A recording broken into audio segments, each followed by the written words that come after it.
madaxweynaha jamhuuriyadda federaalka Soomaaliya Maxamed Cabdullaahi Farmaajo ayaa furay kalfadhigii saddexaad ee labada aqal ee baarlamaanka federaalka Soomaaliya. Furitaanka kalfadhiga saddexaad ee baarlamaanka federaalka Soomaaliya ayaa waxaa ka qayb galay madaxweynaha jamhuuriyadda, labada gudoomiye baarlamaan ee dalka, ra'iisul wasaaraha xukuumadda, xildhibaano ka tirsan labada aqal ee baarlamaanka iyo wasiiro.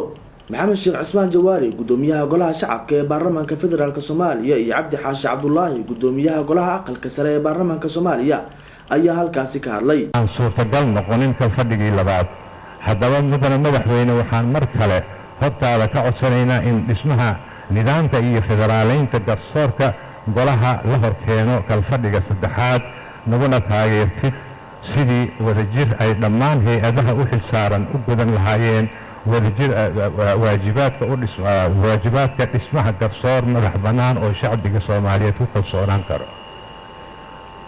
madaxweyne iyo mudanayaal, waxaa kaloo jira in shuruucda ay ku dhisan yihiin hay-adaheena difaaca ee xoogga dalka Soomaaliyeed oo u xilsaaran ilaalinta siyaadada iyo gobonnimada dalka lagu ilaalinayo xuduudaha dhulka, hawada sare iyo badda, iyo hay-adda booliska Soomaaliyeed oo u xilsaaran sugidda amniga gudaha iyo hantida dadweynaha, iyo hay-adda nabad sugidda Soomaaliyeed oo u xilsaaran sirdoonka looga hortagayo cadowga qaranka, iyo ciidanka asluubta oo u xilsaaran dhaqan celinta.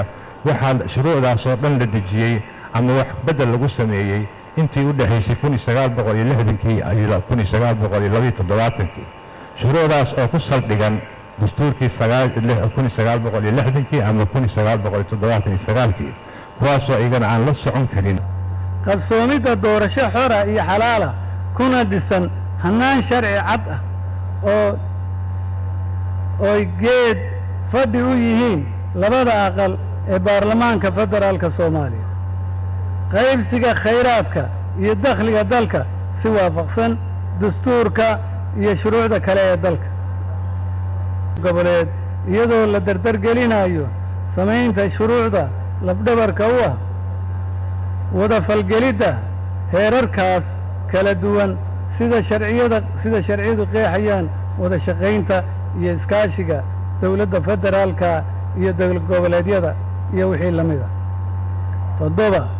ilaalinta madax bannaanida jamhuuriyadda federaalka Soomaaliya, taasoo haddii aynaan maanta si dhab ah oo wadajira ugu istaagin ay taariikhdu mugdi inoo diiwaan gelinayso.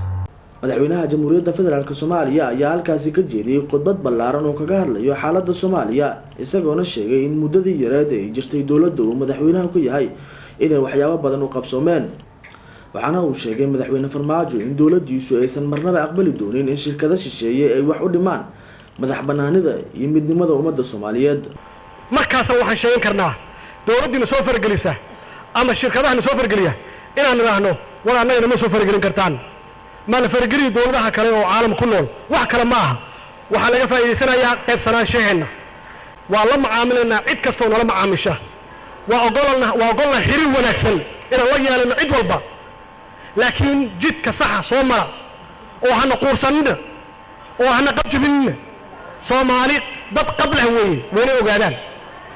waa ogolnahay maalgashi, waa ogolnahay wada shaqayn, laakiin nidaamka caalamka soo raaca oo nagula shaqeeya. wasalaamu calaykum waraxmatullaahi wabarakaatu. sida uu qaba dastuurka Soomaaliya, madaxweynaha ayaa furaya kalfadhi kasta oo ay yeelanayaan golayaasha baarlamaanka dalka. Bileemire Maxamed, SBS TV, magaalada Muqdisho.